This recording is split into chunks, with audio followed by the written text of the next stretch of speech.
한번 보겠습니다. 유럽은 1970년대부터 글로벌 골드 스탠다드를 준비해 왔습니다. 이렇게 왔거든요. 유럽 중앙은행이 국내 총생산 GDP에 비례하여 화폐용 금 보유고를 균등화하고 있는지에 대한 더 많은 증거가 있습니다. 유럽 중앙은행들이 각 나라별로 GDP 대비해서 금 보유고를 균등화하고 있다라는 이 내용입니다. 자, 일부에서 한 내용이었습니다. 일부 요약해 보겠습니다. 1971년 닉슨이 일방적으로 근본이제 마지막 헌정을 중단한 이후 유럽은 달가워하지 않았습니다. 그 중에서 근본이제 복귀를 원하는 프랑스를 필두로 유럽인들은 달러 지배력에 맞서기 시작했고 서서히 새로운 협정을 준비하기 시작했습니다. 1973년 유럽 경제 공동체 ECC는 뉴욕타임즈에서 다음과 같이 공개적으로 밝혔습니다. 유럽은 개발도상국의 이익을 고려하여 공평하고 내구성 있는 시스템을 달성하기 위해 국제통화계획에 대한 합의를 촉진할 것입니다. 분명히 유럽은 공평하지도 내구성도 없기 때문에 장기적으로 달러 기준을 구상하지 않습니다. 달러를 신뢰하지 않는다는 얘기거든요. 자, 일부에서 이런 얘기를 했습니다. 1960년대 이후 유럽은 세계 화폐용 금의 대부분을 보유하고 있습니다. 1990년대 몇몇 서유럽 중앙은행은 서로의 금 보유량과 유럽 이외의 주요 경제권 간의 금 보유량을 균등화하기 위해 금을 판매하기 시작했습니다. 1999년부터 2008년까지 그들은 CBGA (Central Bank Gold Agreement)라고 불리는 공동 판매 프로그램을 통해 공식적으로 이를 수행했습니다. 이렇게 나오거든요. 유로존 머니터리 골드 GDP 2021 이렇게 나오거든요. 예.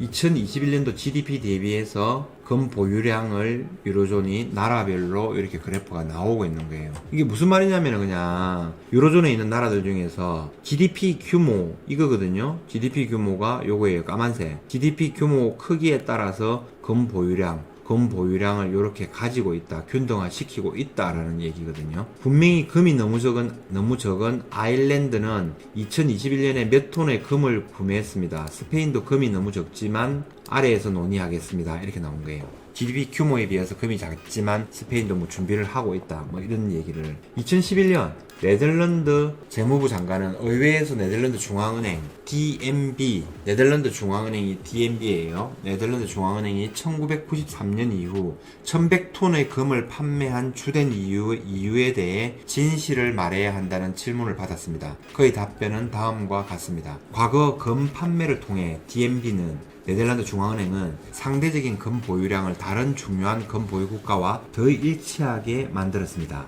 당시 DNB는 국제적으로 비교적 많은 양의 금을 보유하고 있는 것으로 확인되었습니다. 더 야그에게 보낸 또 다른 질문은 지난 몇 년간 다른 나라들이 공식 금 보유량을 늘리고 있는지 확인할 수 있느냐는 것이었습니다. 그의 대답은 다음과 같습니다. 구매자는 국제 매장량이 증가하고 있거나 역사적으로 금 재고가 적은 개발도상국입니다. 이렇게 해가지고 나오는 거예요, 이게. 자, Official Gold Reserve by 저쪽에 되어 있습니다. 웨스턴 유럽, 서유럽, 유나이티드, 미국, 미들, 중동, 예, 이렇게 나옵니다.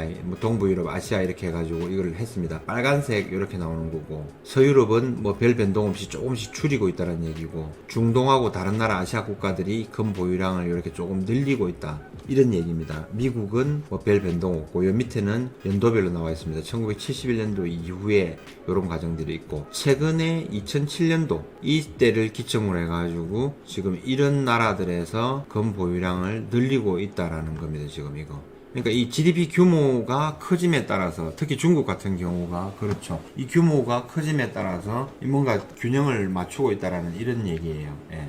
차트 3. 금융위기 이후 중국, 일본, 인도, 한국, 러시아, 브라질 및 나머지 세계는 금을 구매해 왔습니다. 이렇게 나오는 거예요. 미국, 중국, 유로존, 일본, 영국, 인도, 캐나다, 한국, 러시아, 브라질, 나머지 나라들 이렇게 해가지고 나왔습니다.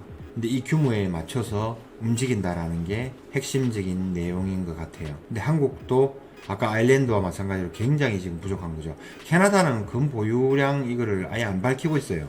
예전부터 자료를 봐도 그렇더라고요. 이렇게 보시면 되는 거고요. 2008년 이후에 유럽 중앙은행들이 금에 대한 커뮤니케이션을 근본적으로 바꾸기 시작했습니다. 네덜란드 중앙은행은 금은 완벽한 대지 저금통이라며 시스템이 무너지면 금 재고가 이를 다시 세울 수 있는 기반이 될 수 있다고 말했다. 몇몇 유럽 중앙은행들은 최근 몇 년 동안 금을 본국으로 송환했다는 사실은 그들이 화폐 기금 속의 비용 효율성 보안 및 유동성을 신중하게 평가하고 있음을 나타냅니다. 네덜란드, 오스트리아, 프랑스, 독일, 헝가리, 폴란드 이 나라들이 본국으로 금을 송환했답니다.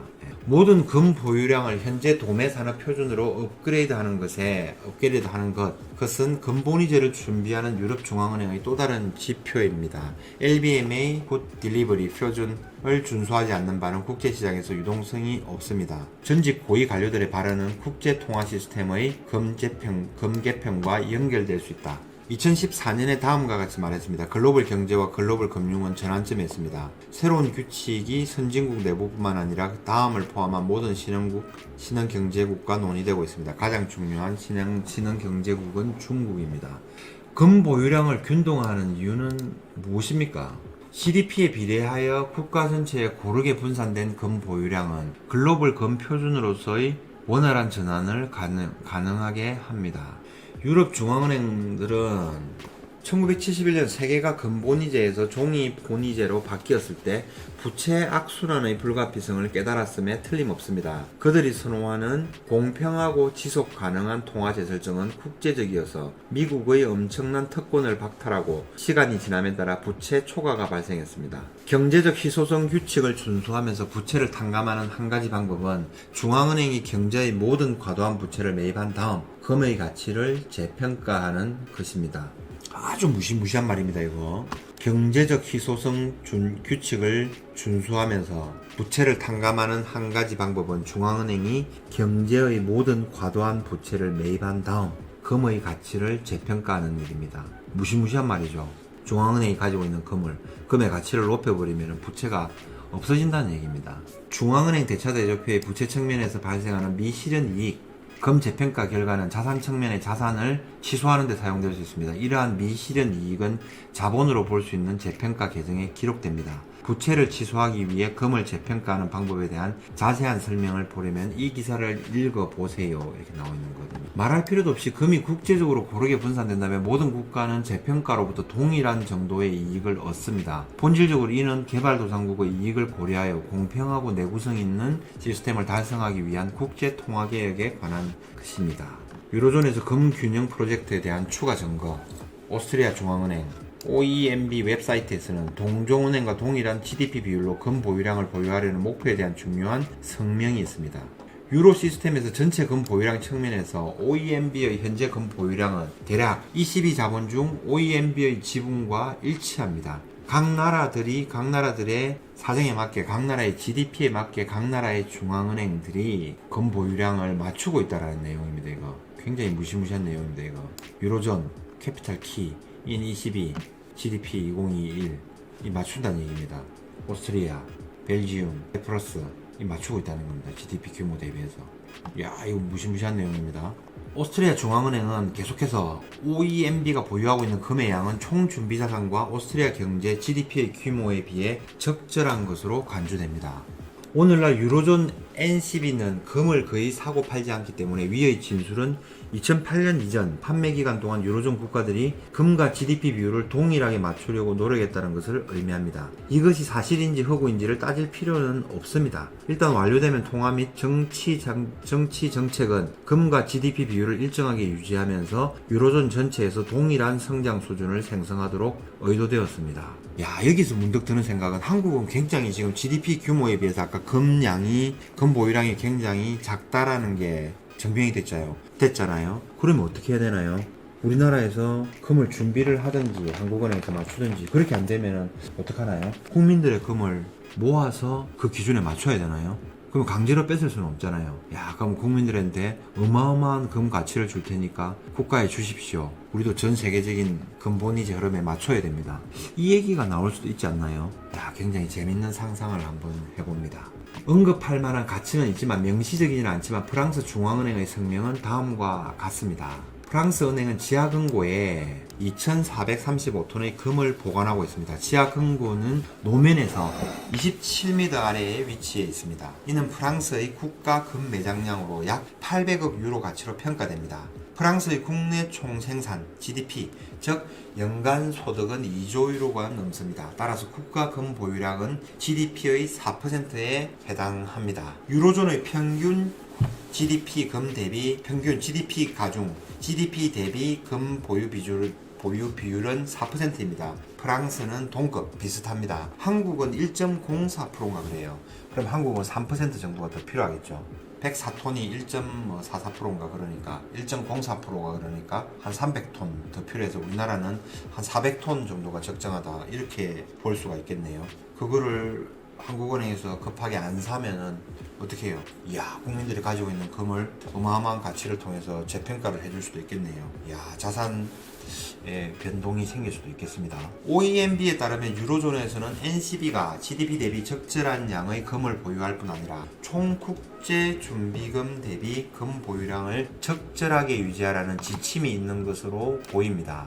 무시무시한 내용이에요. 유럽은 총 해외 보유액은 금, 외환, SDR로 구성됩니다. 외환 보유고 이걸 얘기하는 겁니다. 금 및 총 매장량에 관한 OEMB의 인용문은 벨기에에 대한 골드코어의 이전 기사에 연결될 수 있습니다. 자, 그 다음 이번에는 벨기에 봅니다. 벨기에는 1996년 3월 27일 또 다른 203톤의 금 판매를 발표했는데 이는 판매로 인해 총 보유고에서 금이 차지하는 비중이 유럽 통일 과정에서 벨기에 국립은행 벨기에 국립은행을 촉진할 수 있는 수준으로 감소했다고 밝혔습니다. 유럽 연합회원국의 총 매장량에서 금이 차지하는 비율에 해당됩니다. 금이 많은 사람은 금을 팔았고 중앙은행들이 금이 모자라는 사람들은 금을 사서 GDP 규모에 맞추고 있다. 이 얘기가 핵심입니다. 지금 이거 왜 맞출까요? 자, 궁금해서 물어보니까 법적 의무가 아니라면 유럽 중앙은행들 사이에 어떤 종류의 합의가 있는지 물었다. MBB가 답했다. 제대로 답을 할 이유가 없겠죠. MBB가 연례 보고서 및 보도자료를 통해 전달하지 않는 국제준비금 관리 측면은 MBB 규정 제35조에 규정된 업무상 비밀을 근거로 공개할 수 없는 기밀 정보에 해당합니다. 업무상 비밀을 근거로 공개할 수는 없대. 근데 유로존에서 GDP 규모에 맞게 금을 사고 팔고 각 나라들이 금 보유량을 지금 조절을 하고 있다라는 얘기입니다. 이거 안타깝게도 비밀이래요. 비밀이죠, 당연히. 그렇습니다. 하지만 그것에 대해서는 말할 수 없습니다. 기밀 유지 의무의 일부입니다. 유럽의 균형 프로젝트에 대해 알려진 바가 거의 없다는 사실은 중앙은행이 이에 대해 공개적으로 논의하는 것이 허용되지 않기 때문입니다. OEMB는 조용히 침묵을 깨고 있습니다. 법적 투명성이 부족하다면 데이터를 살펴보겠습니다. 아래는 1980년부터 2021년까지 중대형 유로존 국가들의 총 보유량 중 금 비중을 보여주는 차트입니다. 유로존 골드 as a percent of total reserve 이렇게 나옵니다. 오스트리아, 벨기움, 프랑스, 저머니, 이태리, 네덜란드, 포르투갈, 스페인 이렇게 나옵니다. 색깔별로 나오고 있는 거죠. 네. 유로존 총 보유량 대비 금 비율 이렇게 지금 변동이 되고 있습니다. 각 나라의 수준에 맞게 이렇게 바꾸고 있다라는 내용입니다. 스페인을 제외하면 모든 중대형 경제의 총 보유량 대비 금 보유 비율은 1980년에 50%를 넘었고 1999년에는 50% 미만이었으며 현재는 약 50%입니다. 이제 프랑스, 독일, 이탈리아가 이 기간 동안 금을 거의 판매하지 않았다는 점을 생각해 보십시오. 반면에 오스트리아, 벨기에, 네덜란드, 포르투갈은 대부분의 금을 팔았으며 비율은 더 큰 동료들과 나라들과 비슷했습니다. 이를 해결하려면 국제준비금을 조정하는 유로존 차원의 정책이 있어야 됩니다. 비밀인데 맞추고 있다 이겁니다. 이거. 예. 숫자를 자세히 살펴보면 금 대 GDP, 금 대 총 보유 비율이 일치한다면 총 보유 대 GDP 비율도 일치해야 한다는 생각이 듭니다. 데이터는 네 가설을 뒷받침합니다. 전체 유로존에서 총 준비금과 GDP 비율의 조화는 논쟁의 여지가 없습니다. 유로존 토탈 Reserve as a percent of GDP 나옵니다. 유로존 전체를 한번 내본 겁니다. 이거 유로존 GDP 대비 총 준비금 비율이 거의 GDP 대비해서 일치를 한다는 겁니다. 이거 굉장히 놀라운 사실입니다. 이게 유럽이니까 유로화를 쓰는 준기축통화의 나라들이니까 유로존이니까 금 보유량이 당연히 많다 이런 개념이 아닌 것 같아요. 그 각 나라들의 금 보유량을 지금 조정을 하고 있는 것 같습니다. 제가 볼 때는 금 분석가로 나는 국제준비금을 조화시키려는 유로존의 노력에 대해 모든 동기를 알고 있는 척하지는 않을 겁니다. 내가 아는 것은 금의 가치를 재평가하고 통화 시스템을 재설정하기 직전에 유로존 내에서 모든 금과 GDP 비율을 정확히 동일하게 할 수 있는 조치가 마련되어 있다는 겁니다. 이 무시무시합니다. 모든 것을 종합해보면 유로존의 금 전략은 다음과 같습니다. 1. 유로존이 GDP를 기준으로 유럽 이외의 경제에 비해 적절한 양의 화폐용 금을 보유해야 합니다. 두 번째, 유로존의 중대형 경제에서 금 대 GDP 비율이 거의 동일하게 유지됩니다. 이 목표는 첫 번째 목표이기도 합니다. 세 번째, 유로존의 모든 국가에서 총 준비금 대 GDP 비율을 동일하게 유지하여 금을 재평가하기 전에 금 대 GDP 비율을 미세 조정할 수 있습니다. 네 번째, 유로존의 중대형 경제에서 금 대 총준비금 비율을 거의 동일하게 유지합니다. 이 목표는 외환 보유액 조정을 통해 달성되며 이전 세 가지 목표를 충족합니다. 다섯 번째, 화폐 재설정을 준비하십시오. 그레이트 리셋을 준비하십시오. 유럽연합의 나머지 지역은 어떻습니까? 이렇게 얘기하고 있네요. 완벽한 일치는 아니지만 헝가리가 2018년부터 2021년까지 91톤의 금을 구매했고 현재 유로존 국가와 동등한 수준이 된 것은 우연이 될 수 없습니다. 헝가리란 나라는 잘 사지도 않는데 어떻게 91톤의 금을 구매했대요. 유로존 국가와 GDP 대비 동등한 수준을 맞췄대요. 이건 결코 우연이 아니라는 겁니다. 이거는. 폴란드는 2019년에 99톤을 구입했고 2022년에 100톤을 추가로 구입하겠다고 발표했는데 이는 동등한 수준이 될 것입니다. 폴란드가 금을 산다 그러더만 금을 사는 이유가 여기 있었네요. 어마어마한 게 진행이 되고 있습니다. 지금 체코도 잘 사는 나라가 아니죠. 체코는 가까운 시일 내에 90톤을 구매하겠다고 발표했는데 이는 동등한 수준의 구매를 위한 큰 시작이 될 것입니다. 이들 중앙은행은 금을 구매하는 모든 종류의 이유를 언급할 수 있지만 그중 하나인 보유고 균등화는 숨겨져 있습니다. 2018년 헝가리 중앙은행은 국제금융 시스템의 구조적 변화의 시기에 안정 역할을 할 수 있기 때문에 금을 매입했다고 밝혔습니다. 상황에 맞게 설명하면 최대한 명확해집니다. 스웨덴이나 덴마크 같은 국가의 경우 세계에서 가장 오래된 선진국에 속해 있기 때문에 금 구매에 더 민감합니다. 내 분석에 따르면 유로존과 EU의 금 전략은 하나이며 동일합니다.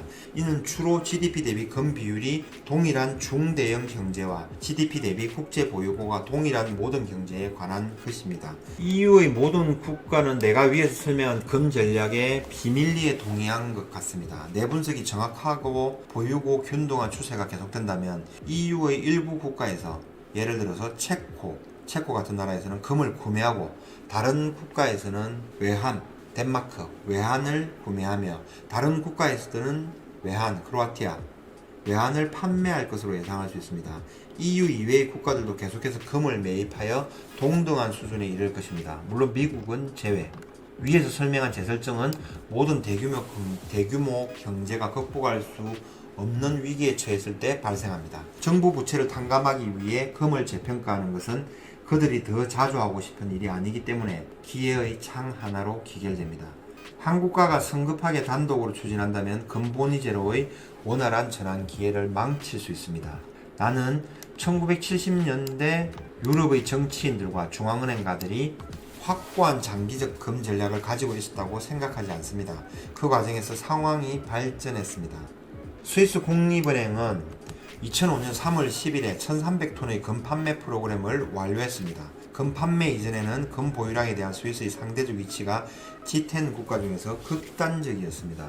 유럽은 금대 화폐 기본 비율이 아닌 금대 GDP 비율을 균등화하는 것을 목표로 합니다. 결과적으로 그들이 구상하는 금본위제는 고전적인 금본위제보다는 금 가격 타겟팅 시스템일 가능성이 높습니다. 후자 시스템에서는 사람들이 중앙은행에서 고정 가격으로 은행권을 금으로 교환할 수 있습니다.